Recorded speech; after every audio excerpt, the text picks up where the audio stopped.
begins with a woman crying while the narrator says that there are people in this world so unlucky that you can't help but feel sorry for them. We see that this woman was trying to escape from a bizarre monster with multiple arms, which was attacking other humans around her. The narrator says that Kang-sam was one of those people, and then we cut to a scene of a little boy watching a news report about the monster attacks. In it, we see that Pan's parents also died while they were on their way to pick him up from school. As if that wasn't bad enough, his relatives not only stole all the assets that were supposed to be his, but also abandoned the boy on the streets to live as an orphan.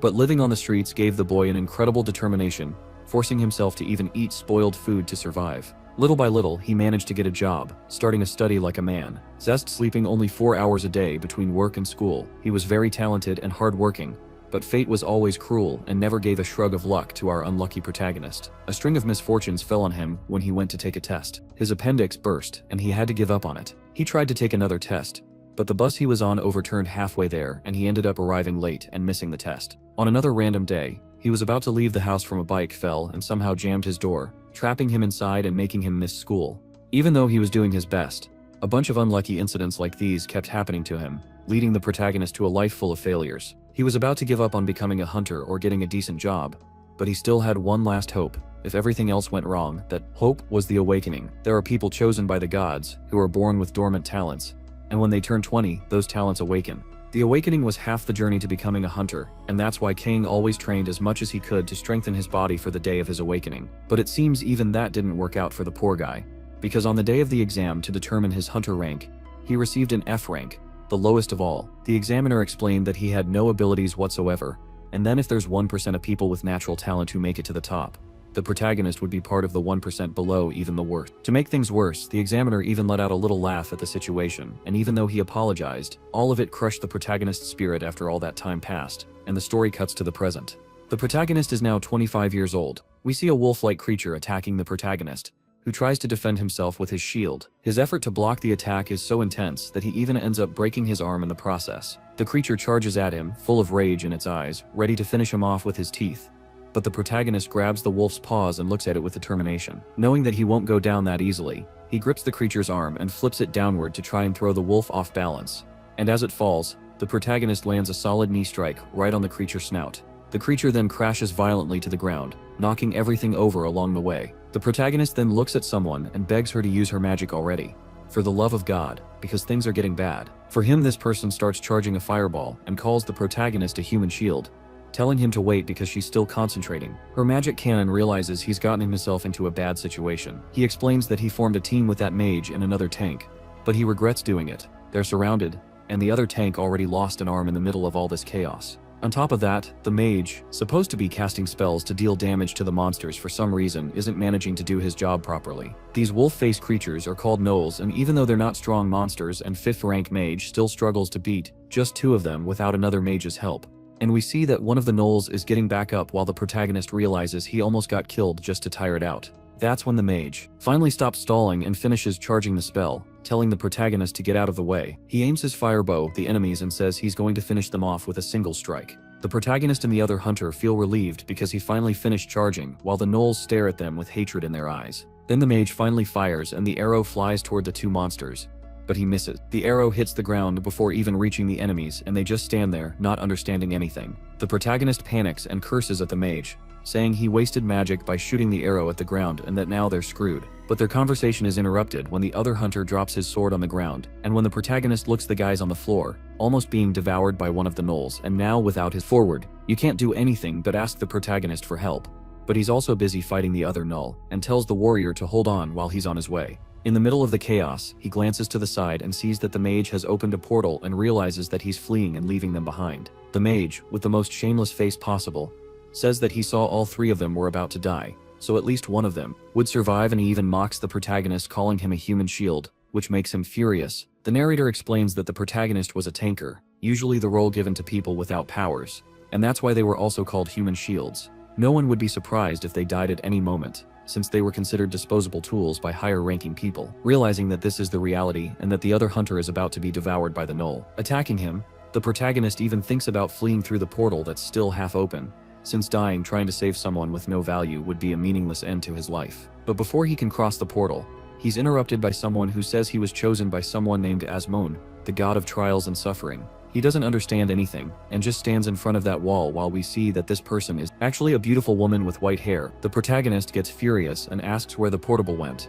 the one that was right there a moment ago.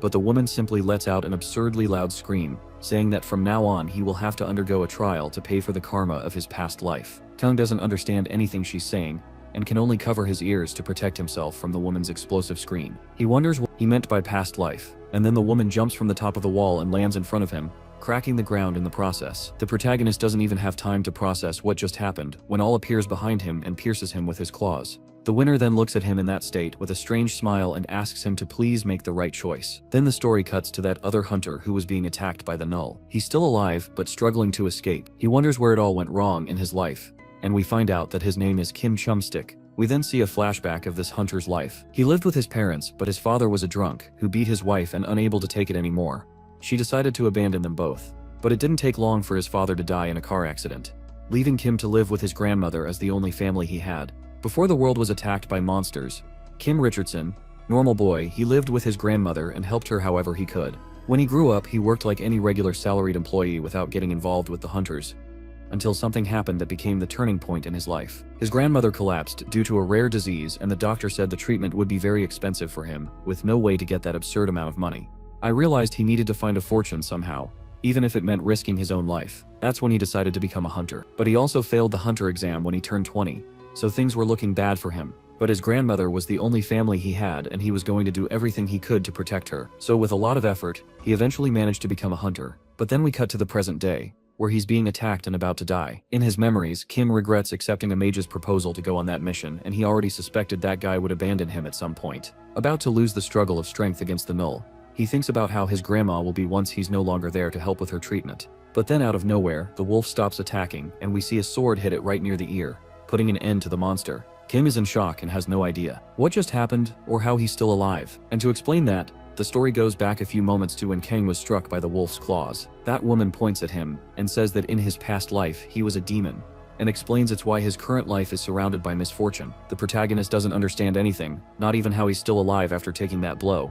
But the woman simply places her hand on the wolf's claw and it disappears like paper. He touches his stomach and realizes the wound from the wolf's attack has already healed as if it never happened. Then King asked the girl what's going on and if he hurt her.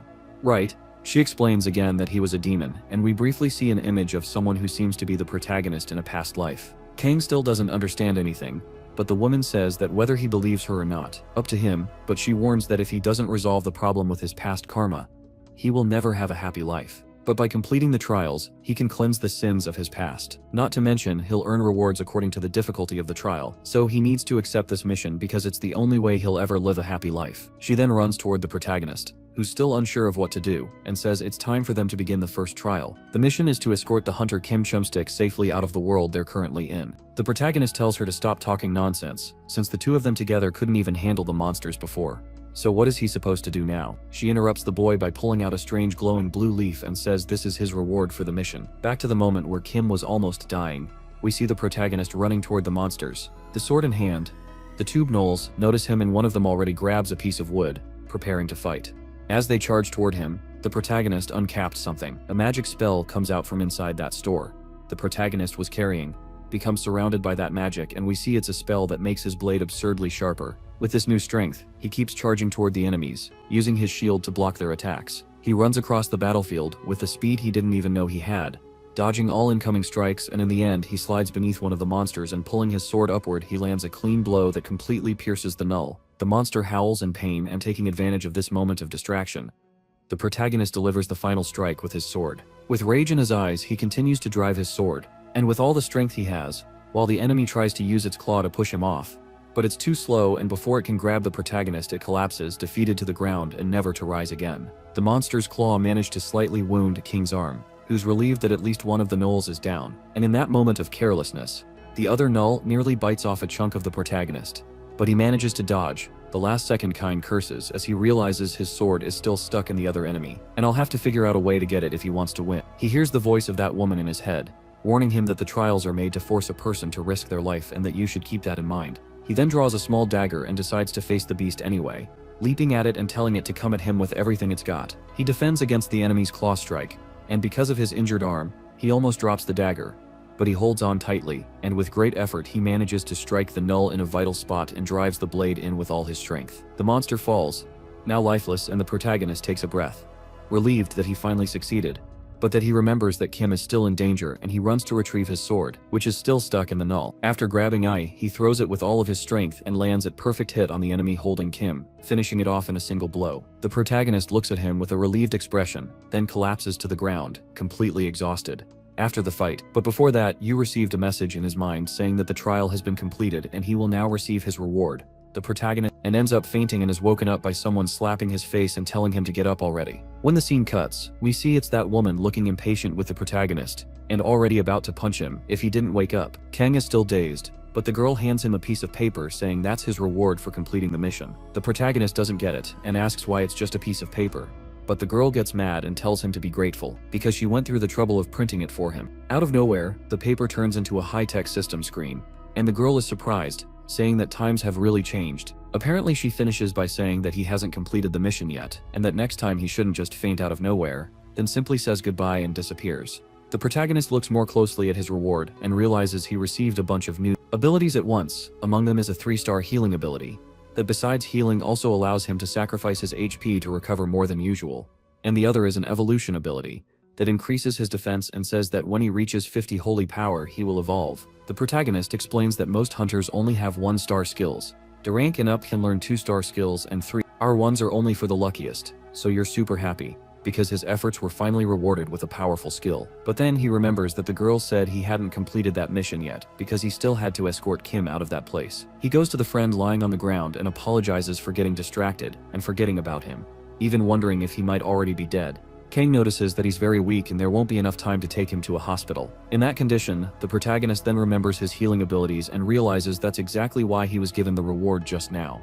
He tells him that he's going to be okay, and then begins to use his magic on him. His body was badly injured from the null's attacks, but the protagonist's magic starts healing all of his wounds completely. After that, the scene cuts to the outside at the Hunter Management Office. We see that Greater Mage from earlier walking toward a room, complaining about why they suddenly called him there. He walks in cockily, telling them to get it over with because he's in a hurry. But inside the room are several hunters who confront the mage whose name is Moon Summon, saying they need to talk about the last mission he went on. But they weren't alone in the room because the protagonist was also there, and when Moon sees him, he's already shocked. Just knowing the kid survived, the hunters tell Moon to sit down when he tries to escape through the door, so they order him to be restrained instead. The coward tries to run down the hallway, but is taken down by another huntress who immobilizes him, saying he abandoned a comrade during his last mission. She continues and explains that a squad commander abandoned his comrades in the other world is a serious crime. Moon tries to talk his way out, asking if they have any proof that he really left them there on purpose, but the huntress shows him a screen and says they recorded everything, so he has no way to deny it because when his spell failed, he didn't hesitate for a second to flee, and that will be used against him in court. He starts to freak out upon learning he was recorded, and in the next room the protagonist is just listening to everything. The huntress goes to speak with him and thanks him for his help, saying that this evidence will help solve the case, and adds that it must have been really hard for him to go through all that. According to her, there have been many cases of people killing other hunters in the other world, but having proof of those cases was extremely rare.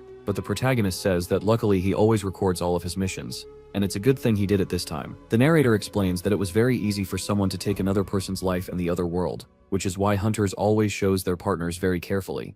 In Moon's case, Yu completely lost his composure when's attack failed and flawed without even feeling guilty. In the Macy's mind, they were just human shields. He paid his sacrifice themselves in his place. The huntress comments that after watching the footage, she saw that the protagonist is much stronger than a simple EF-ranked tanker, and asks why he's working as one. If he joined the army, he'd be given weapons help fight monsters. But the protagonist says that firearms don't work well against more defensive monsters, and since he's already been through a lot of misfortune in this life, he'd rather not risk it with those weapons, and that's why he wants to grow as a hunter in his own way. After that conversation, the protagonist leaves the office feeling relieved, while wishing that Moon spends the rest of his life behind bars. But on the way, he runs into Kim, who recognizes the protagonist immediately. The man then kneels down and starts thanking him for saving his life earlier. The story then cuts to a few days ago, with Kim waking up in the hospital. After being brought there by the protagonist, he begins to remember everything that happened, and that before passing out, he saw Kang fighting the gnolls to save his life. Kim realizes that he shouldn't have survived that and doesn't understand how the protagonist managed to defeat the monsters or why he was saved by him.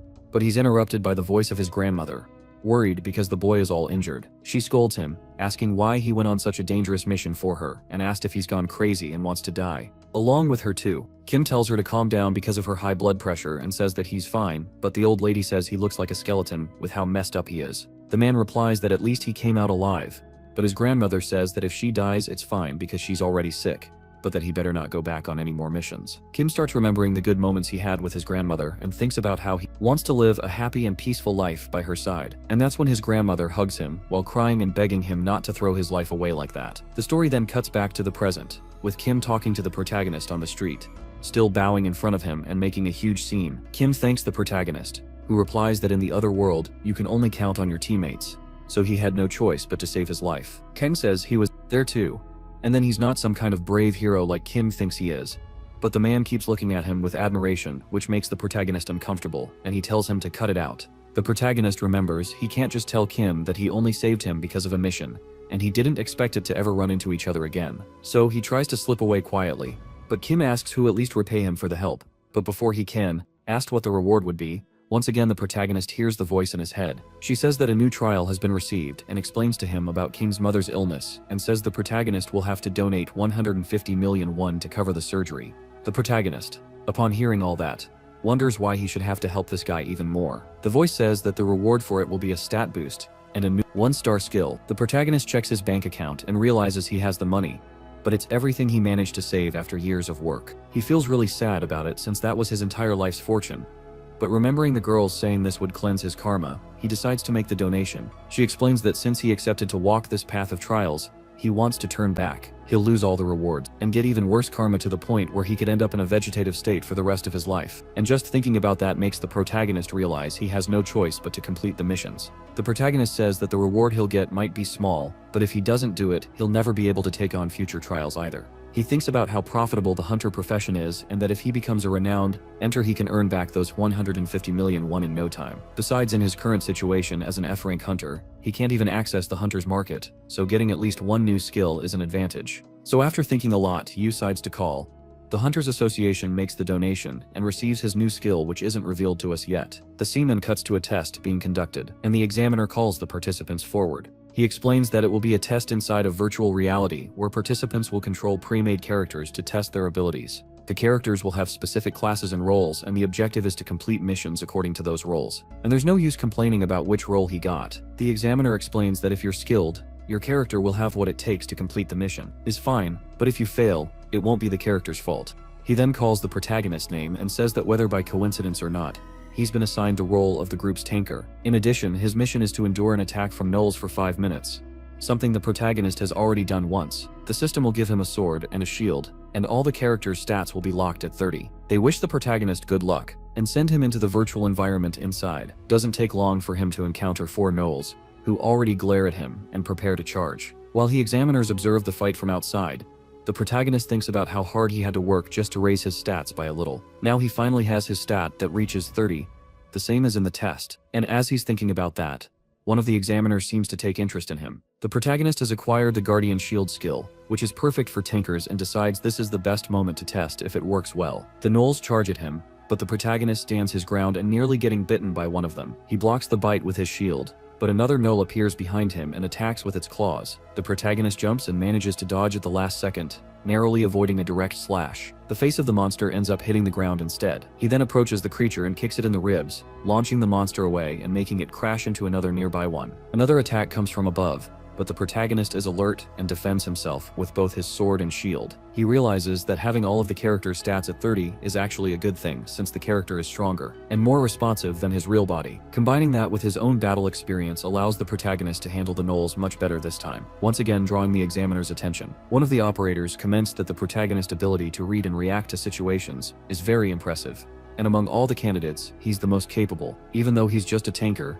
the protagonist keeps fighting, using his shield to block the gnoll's attacks, and in the midst of it all, he throws one of them far away, which only makes the creature even more furious. But the monster notices 3 more NPCs passing by and decides to ignore the protagonist and go after them. The examiner says that one of the objectives of the tanker test is to see how well the protagonist can protect his allies and wonders if he even noticed the NPCs there. The gnoll then charges. But that's when the protagonist finally uses his skill Guardian Shield, which automatically draws the attention of all the gnolls toward him at once. Amazingly, the protagonist manages to block all 3 attacks. One of them he blocks from behind with his sword. The examiners are impressed, and the protagonist explains in his mind that this ability is meant to redirect the enemy's aggression and pull them toward the user. He says that Asmon, in the process of cleansing his karma, is gradually forcing him to play in a more altruistic way, sacrificing himself for the good of the group. The tanker's role is to stand on the front lines, protecting the group, and if anything goes wrong at the first fall, which is why there's such high demand for more tankers. There was a time when people wanted to be tankers because they paid a lot of money, but over time, people started avoiding this profession because it was too dangerous.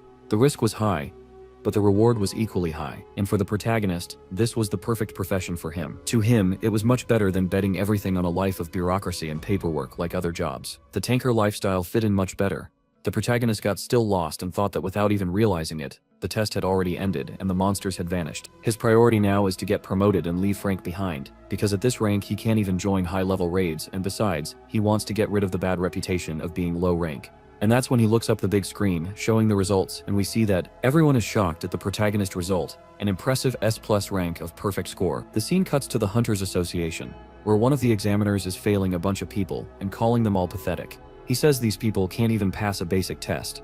So what were they thinking, applying in the first place? The examiner asks if they don't know their own limits, since the battlefield isn't a playground for them to mess around in. While saying this, he recalls a traumatic event from his past, but he loses focus when he sees a file that grabs his attention. He's surprised by the protagonist's record, saying that he demonstrated the ideal behavior of a tanker, and on top of that, didn't take a single hit during the whole test. Moreover, he protected his allies masterfully after drawing the monsters to himself, and that's the highest level expected in the basic trials. But then the examiner is called over by another staff member, and we find out there's also a team leader. Back to the test. A huntress explains that in the next phase, participants will be divided into teams of 5 people, and 2 of those teams will do a combat trial. They'll be teleported to an E rank zone, and to pass, they'll need to eliminate all the monsters in that zone, and only those who show good performance will advance. Each participant will be sent to a random zone, and they'll only find out who their teammates are when they get there. The team leaders will also be randomly assigned. She starts announcing the names of the team leaders. Team 1 will be led by a blonde boy named Min Jong-mo.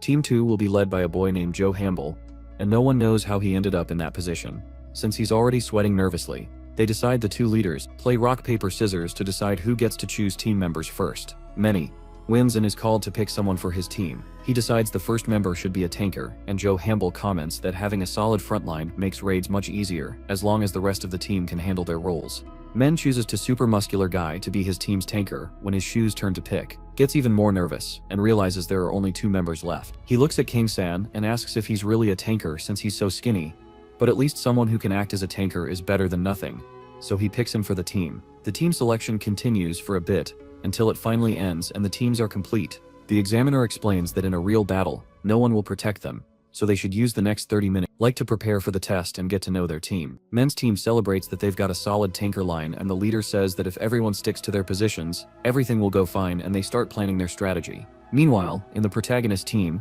things don't seem to be going very well. And the atmosphere is awful. Seeing that the leader was too nervous to speak, a protagonist starts a conversation and asks if they're going to plan A. Strategy 2. Hearing that, Joe awkwardly starts shouting, trying to get the team hyped by asking if anyone already has a strategy in mind. While they talk, that same examiner continues watching the protagonist. He comments on the protagonist's pass and the test he failed, saying he has potential but lacks talent. Then the 30 minutes are up, and the examiners announce that the test is about to begin. The scene then cuts to inside the virtual environment, and we see men's team walking through a grassy field, each wearing the outfits of the classes they were assigned. That's when the tanker in front yells for everyone to dodge, and we see an enemy appear out of nowhere and hit his shield. Men shouts for everyone to form up, saying there's a group of armed orcs ahead of them. The tanker uses his skill called Iron Body, which increases his defense and continues to block the orcs. Taxman shows that he's a good leader and orders the Helica buff and heal the tankers when needed, and tells the others to attack the orcs. The archer fires an arrow at one of the orcs, who easily blocks it with his hand. But that was just a distraction, so the swordsman could come in low and strike with his blade. The orc defends, and their weapons clash. One of the orcs takes the chance to try and hit the swordsman by surprise. His axe. Realizing this would happen, the tanker uses Guardian Shield, the same skill the protagonist used earlier, that draws the attention of the axe-wielding orc, who charges the tanker, and the 2 engage in a clash between axe and shield. Soon the other 2 orcs during the attack, all 3 charging the tanker at once, who does everything he can to hold them off. Min explains in his mind that it might look like they're struggling. With the buffs and healing from the healers, they should be able to hold out a while longer. So he and the archer take this chance to try and catch the orcs by surprise. Everything seems to be going according to plan until Men hears a growl from afar and suddenly freezes, not knowing what to do. When he looks up, a horde of orcs is coming their way, all heavily armed. He counts and sees 8 more orcs approaching. It seems, verse 3, we're just a scouting party. He attacks one of them and runs off, ordering everyone to fall back behind the tanker. That tanker, whose name we now learn is Jiangsu, is struggling to keep the 3 orcs in place and is nearly losing his shield. The healer shouts at him, saying he needs to hold the front line or they're all going to die immediately. Meanwhile, the examiners are watching everything from a distance, so one of them picks up a mic and starts speaking to them. He explains that there's something participants usually overlook. The government's ranking system isn't just honor hunters.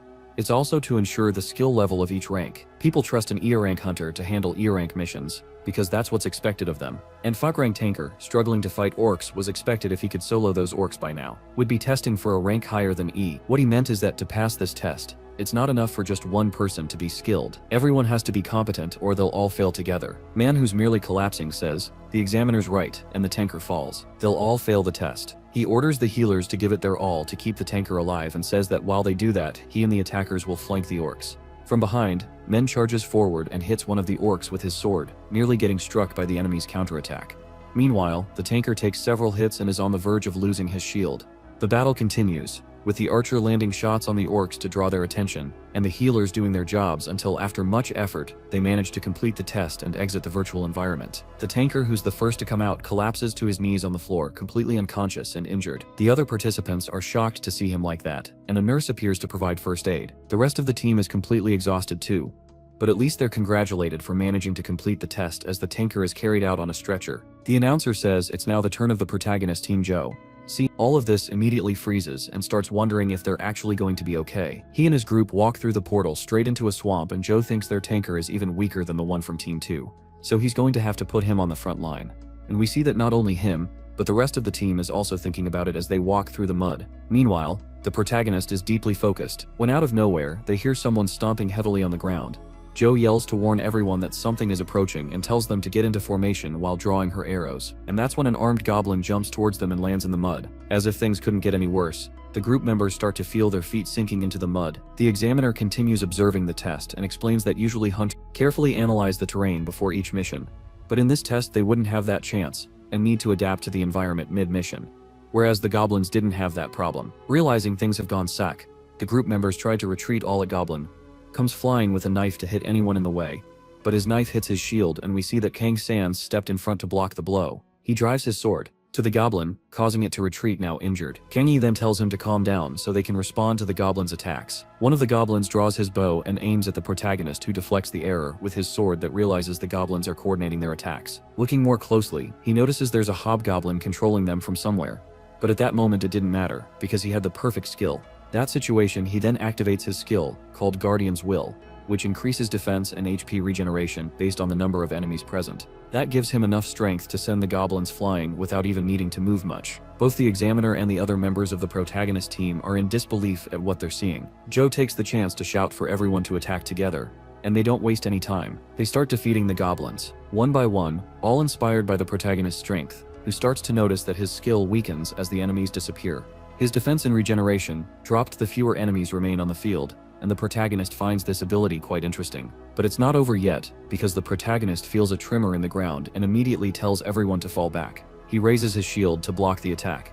When he looks, he sees that it was an attack from a high-level orc, and no one understands why it's in a ranky zone. This is a ranked team monster, so the group thinks something must have gone wrong with the test. They prepare to try and retreat, but when the protagonist looks at the orc's shoulder, he sees Asmone casually sitting on top of it. While the protagonist wonders why she suddenly appeared there, we see that not even the examiners were aware of this monster. They contact a hunter who was supervising the test, and he says they checked 3 times beforehand, but found no sign of that orc. This hunter and his partners say they're going to stop the test because they can't watch anymore. Participants get wiped out. This time, the examiner who was interested in the protagonist tells them to wait and see what happens. But the examiner with glasses says he must be crazy since the media has been watching them closely. Ever since the last incidents where hunters were eliminated, the hunter, we find out his name, Kim Young-min, says he understands the concerns, but he knows what he's doing and isn't the type to make reckless decisions. He even says that if things get too bad, he'll go in himself to fix it. So they shouldn't worry and should give the group more time. But 2 other examiners think he must be joking since Mailman had already been expelled from the battlefield. Because of that kind of behavior, even with the risk of more participants being taken out, The examiner with classes agrees and only says that Miami will have to take full responsibility if anything happens. Back to the protagonist. Asmon, who seems to have just woken up, says this is the protagonist's third trial and he has to make sure all his team members survive. If anyone has taken out by the ore cut, life will fall on the protagonist's shoulders, and he realizes her voice was only in his head, and that no one else there can hear or see the girl. She ends the explanation by saying that if one of them dies, all the karma will come back on the protagonist. But since he's already been through something similar, he'll handle it just fine now. Before the protagonist could ask more, Asmon says goodbye and asked him to do his best, disappearing in the middle of the orc's axe attack. The protagonist nearly takes the hit straight to the face, but manages to dodge at the last second, and the blow of it hits the mud. It's going to be a tough battle. He complains because he just became a rank E and now they're already making him fight a monster of that level. He curses his mound and says that both she and everyone else want him gone because of the karma from his past life. Even so, giving up is not an option for the protagonist, and he tells everyone to get ready to attack, because he's going to hold off the orc's attacks. He raises his shield while the orc lifts its axe, ready to hit him full force. As the orc steps throw mud everywhere, the protagonist prepares to take the hit.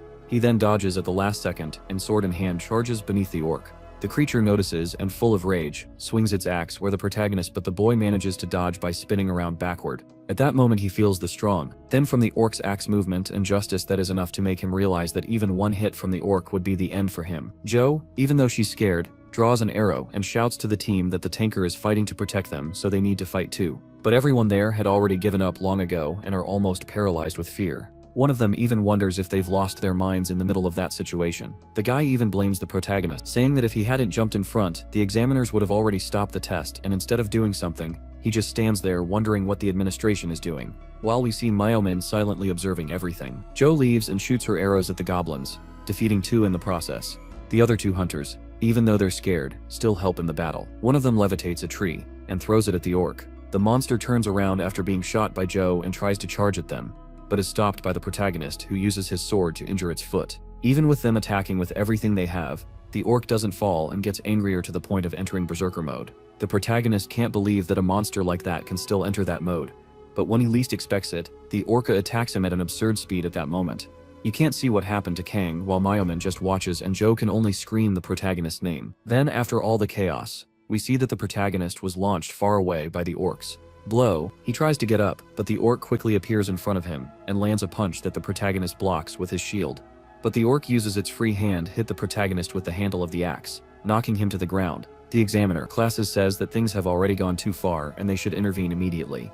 But Moywing keeps silently observing. Meanwhile, the protagonist manages to escape from the ogre and slides away, landing a blow to the monster's leg with his sword. But since he's already completely worn out, the protagonist's healing aura skill activates and his HP starts to regenerate. However, even that wasn't enough to heal his exhaustion. While his teammates ask if he's okay, the protagonist starts wondering if you should just give up. But after thinking it through, he realizes that the key to victory is simply to prevent the orc from passing a certain point, so gathers all the motivation he still has and says he's going to hold the orc there until the end, so everyone else can make out alive. He shouts to his companions, telling them not to worry and to keep fighting, saying that he can endure it. The examiners despair and fallen orcs. The protagonist group continues attacking the orc. Kang then realizes that the orc is also getting tired and tells everyone to hang in there just a bit longer because they can win. But the orca is just as angry as he is tired and delivers another powerful blow to the protagonist, sending him flying again. Now the group has already used the orc's movements and takes advantage of the opening to bombard it with attacks. After so many attacks,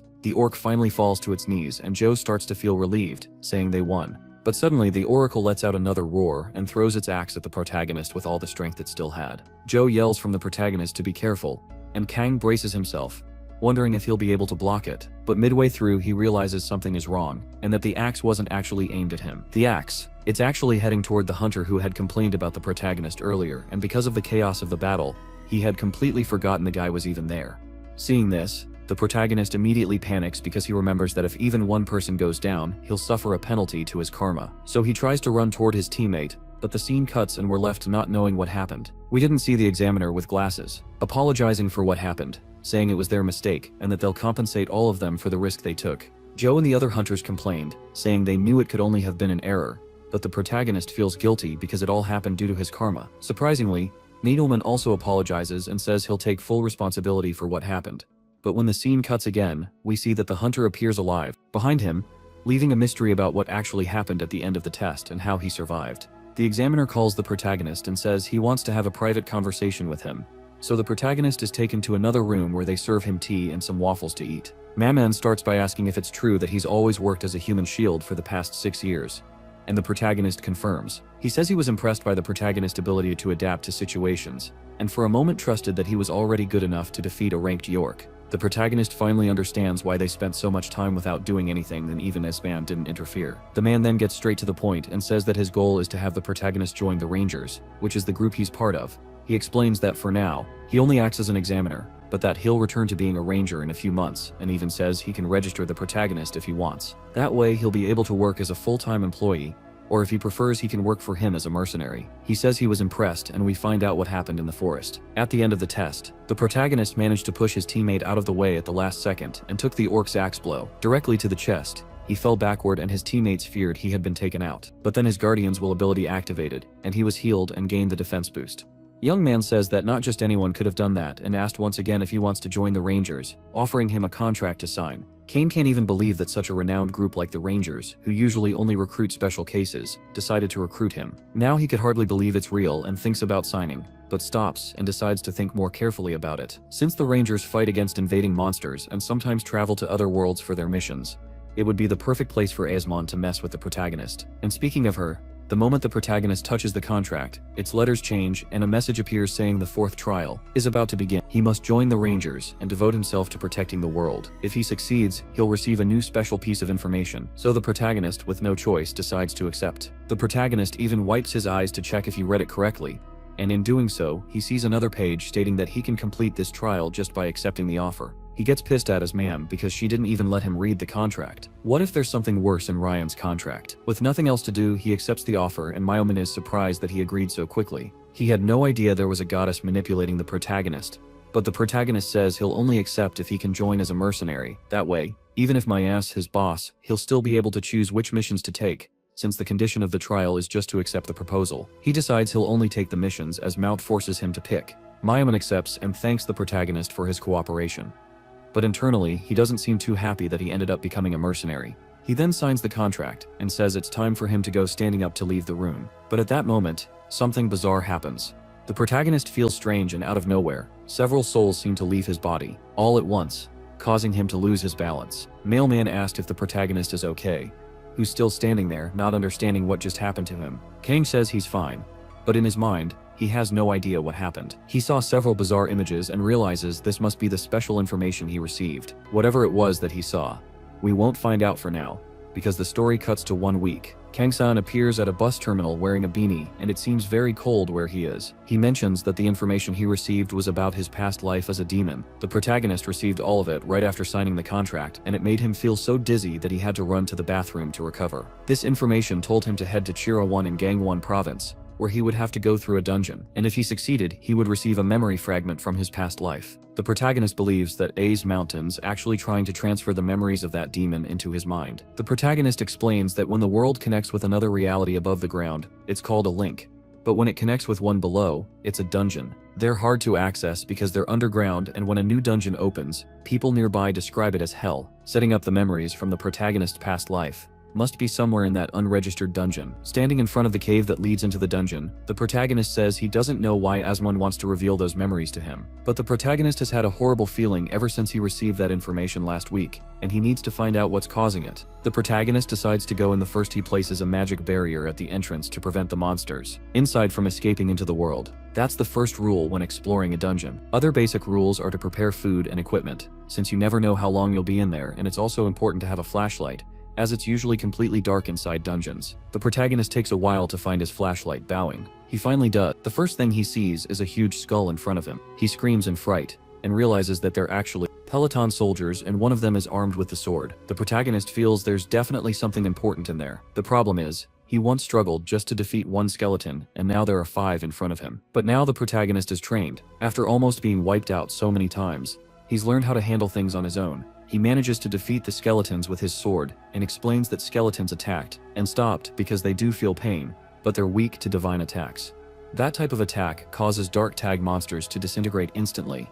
The protagonist says that if all the monsters in there have that attribute, he should be able to proceed alone. He does some stretches and says he was feeling weird before entering the cave, but now that feeling is slowly going away. The deeper he goes in, Kang even thinks that his mountain might have finally decided to give him a real gift after all the trials he's endured so far. Since he's come close to being taken out so many times, he deserves at least a reward. And right in front of him appears a treasure chest. He happily runs toward the chest and thanks Asmoon for the gift. But he spoke too soon, because your huge creature appears from the shadows and hits the protagonist hard with a blow that sends him sliding away. The owner of the weapon, which we now see, is a steel ball with a chain as a Dullahan headless mate riding his course while spinning the steel ball. He throws the object toward the protagonist's products just in time, and uses his magic to sharpen his sword just like he did in the fight against the Gnolls. But this time the Dullahan's armor proves to be much stronger and doesn't even get scratched by the protagonist's sword. He's so focused that he doesn't even notice Spike Ball coming at him at full force. The protagonist tries to block it with his sword but is thrown back and realizes that not even with the help of magic can he cut through that ball. He realizes that the Dullahan is on another level, and to make matters worse, his sword is almost breaking from the impact. Kane keeps doing his best to dodge the Dullahan's attacks,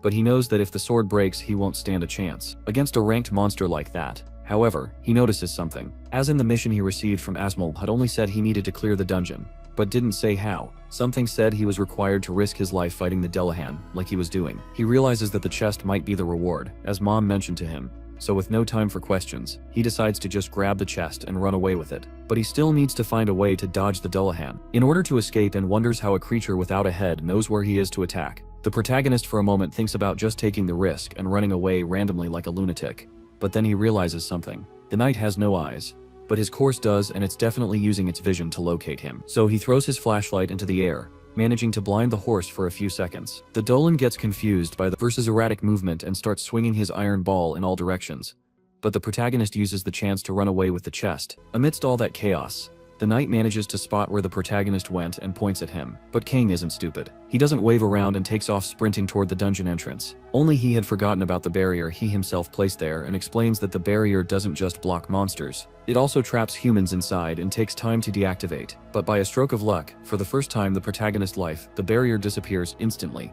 and he manages to get out of the cave in one piece. The cave then collapses, sealing the entrance, and the protagonist realizes that now he won't need to use the barrier to seal the place anymore. After all that ordeal, the protagonist finally has time to open the chest, and inside it, there's a skill and, strangely, a bottle of water. The protagonist decides to drink the vial that contained the skill, and it upgrades his Guardian Shield ability, increasing both his healing and defense. He doesn't know whether to feel happy or sad about it, since only his tank skills keep getting stronger. After that, he decides to open the water bottle, while thinking about how he used to think this whole past life. Talk was nonsense, but everything Asmon said so far has come true. The protagonist says he doesn't care about divine interference, but if recovering his memories will help him achieve the life he wants, then he'll do whatever it takes. He then drinks the liquid from that bottle and begins to have a vision of the past.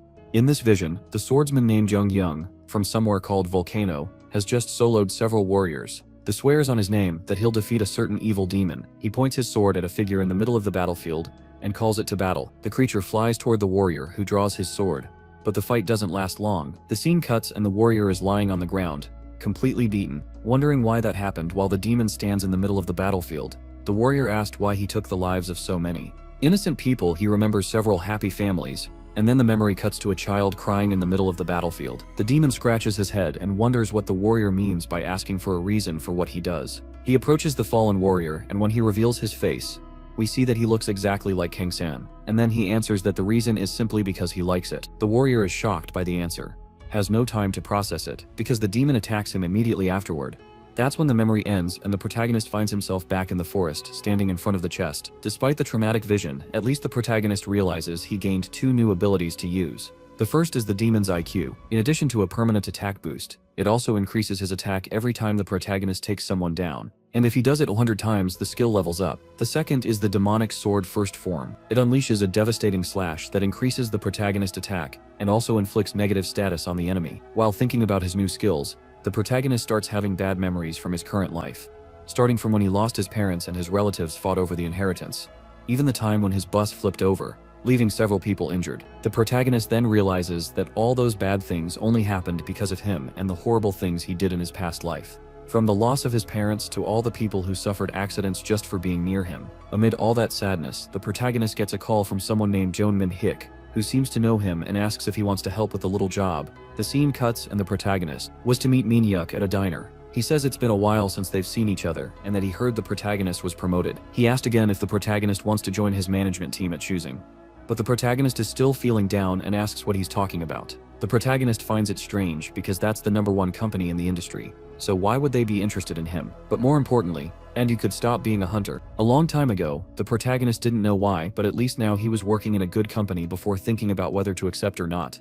The protagonist once again has another flashback of one of the tragedies that happened to him. In this one, he was riding a scooter on his way to school. He was with another classmate when both of them fell. The protagonist says he's not hurt, but the other boy complains in his mind, because every time he walks with the protagonist, they always fall. The boy even mocks the protagonist, saying it must be a curse and it maybe even sent his own parents to the grave too. The protagonist gets angry hearing that, but the one who confronts the boy is Maniac, who asks if that's really something you say to a friend. The boy asked why he suddenly started yelling, and Maniac says there are things you can say out loud and things you absolutely. Tonight he tells the boy to apologize to the protagonist, who accepts the apology and says it's okay. Men give them hops on his scooter and continues on his way, telling the protagonist to follow him while the security guard guides the students. Then the scene cuts back to the present. Maniac says the protagonist is now going to start taking high-level raids, since he moved up to rank E, and having a company support him would help a lot, since they can choose the best teammates for him and help with his growth as a hunter. The protagonist still can't forget his memories as a demon, and wonders if he really be okay continuing as a hunter. He tells Minioke that he only came to the diner today just to see his friend's face again after so long. The protagonist was going to ask him something, but he gets interrupted when Maniac says the protagonist probably didn't get promoted because of his skills, and says that if he became rank E, it was probably thanks to some examiner who felt sorry for him. After all, unit failed. Hunter can go far with help from someone like that. He keeps talking to the protagonist, trying to convince him to join the company, but suddenly the protagonist feels something strange. He has another vision from the past when he was still a demon and starts feeling sick just like before. Men here, it's worried and asks if he's okay, saying that he's pushing himself too hard. Then he really needs an agent like him. But the protagonist feels that way because he just received a message on his phone saying he had officially joined the Rangers team. He apologizes to media for having to leave so suddenly, even though it's been ages since they last talked. But that wasn't the time for him to dwell on it. He says he really just came to see his friend, to say thank you to him. Many essays, it's fine. The hands over the phone that the protagonist have forgotten on the table, but they're interrupted by a news report saying that an E-ranked portal had suddenly opened and that the area they were in was considered dangerous. Many Havoc says they need to find shelter, and the protagonist tells them to follow the people running to the shelters. But then a lizard-like monster carrying a giant trident crashes through the window, breaking everything. It knocks over the tables and lands on top of one of the customers who desperately tries to escape the monster. The man screams for help, while his wife watches in worry, unable to do anything. The protagonist realizes he has to do something. Manhunt grabs his shoulder and says they need to get out of there quickly, because more monsters like that one will arrive soon and no one would blame a rank E for running away to save himself. He tells the protagonist to stop acting like a hero and get out of there before they tear him apart, but the protagonist once again remembers his past. Kang sees that the monster already has another human impaled on its trident and is about to do the same to the man on the ground. The protagonist knows he can't let this continue. He keeps getting flashes of the people he annihilated in his past life. He finally makes up his mind and activates his demonic sword skill, charging at the enemy and hitting it with a direct slash. The monster is sent flying and the old man reunites with his wife, while Min-hyuk stands there stunned by the protagonist ability. Kang says that now he's different from who he was in his past life, and tells everyone to flee before more enemies arrive. As Minioke looks at the protagonist in complete shock, the boy says he'll prove to everyone just how much he's changed. The seaman cuts to some time after the attack. Police have arrived and are helping the civilians who survived the lizardmen's attack. Many of it is on the phone with someone, and the person asks if he managed to recruit the protagonist or not. He says no and that it was a difficult recruitment, which makes the person on the other end quite irritated.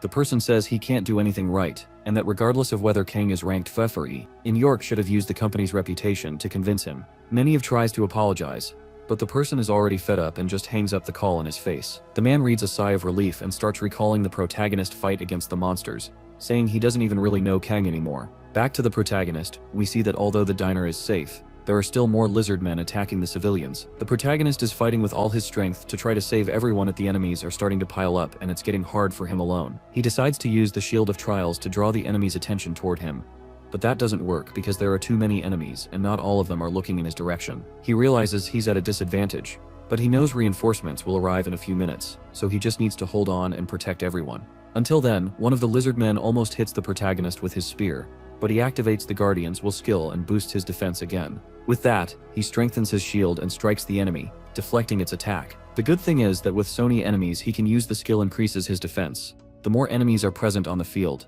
the protagonist takes advantage of all these buffs to attack the enemies with his hurt and manages to defeat a few, but there are still many standing, which could become a huge problem for the protagonist if he's not careful. Or at least it could be if not for the new ability he gained, the Demon's IQ, which increases his attack every time he defeats an enemy. The protagonist gets distracted for a moment while looking at his sword, but a civilian scream snaps him back to reality. The army finally arrives. The soldiers start shooting at the lizard men, not stopping until they're ordered to. The platoon leader commands the soldiers to split up and search every corner of the buildings for survivors. We then see several soldiers helping the injured civilians and eliminating any creatures that show up in their path. But when one of them searches the rubble of the building, he finds the protagonist completely wrecked on the ground, holding only his blood-stained sword. The soldier recognizes the protagonist and takes him to his superior, where they watch a recording of the fight that happened in the building moments earlier. The protagonist has shown soloing all the lizard men, slicing through them one by one with hatred in his eyes, saying this. The commanding officer asks if he's a ranger, but they don't know and simply say that the protagonist just appeared out of nowhere and started tearing through the monsters. They assume he's just a hunter playing the hero, but fortunately no lives were lost because of it. The commander orders them to identify the protagonist and place him under arrest because it doesn't matter if his intentions were good. If they let incompetent hunters keep doing this, they're going to have a serious headache in the future. But the soldier says the problem is something else, and judging by the protagonist's condition, they can't even tell if he was still alive after all that. Luckily, the protagonist wakes up and we see that the soldier who saved him was Kim Shumstick, the same guy he saved in the dungeon at the beginning of the story. The protagonist remembers him and wonders how his grandmother's surgery went, but he's still too weak to ask. Kim asked about his injuries and if he really managed to take down all the creatures by himself, but the protagonist just gets up saying he needs to go. Kim stands up and takes a few steps, but Kim's saying he wouldn't get far in that condition. And sure enough, the protagonist only walks a few steps before collapsing to the ground, and Kim realizes his wounds are worse than he thought. The hunter says that since the protagonist is ranked 5th, if they catch him in that state he would definitely be arrested. So Kim, showing's a really good guy, says he won't let the man who saved his life get arrested like that. Then he carries the protagonist on his back and takes him away without telling anyone, even though it might cause him trouble in the future. The scene then cuts, and when the protagonist wakes up already in the hospital, he's faced with Kim's grandmother and she says that this is a hospital so he needs to rest, and that when he came to the hospital she thought he was much worse, but the doctor said he's no longer at any risk. The lady offers some sliced apples for the protagonist to eat, saying he just needs to eat, sleep, and follow the doctor's advice to get better. She says he's the one who saved her grandson, and that she had been waiting a long time to meet him and had heard he was an amazing person. The protagonist eats the apple, and it seems like the most delicious thing he's eaten in a long time, even making him remember his childhood when his mother was still alive.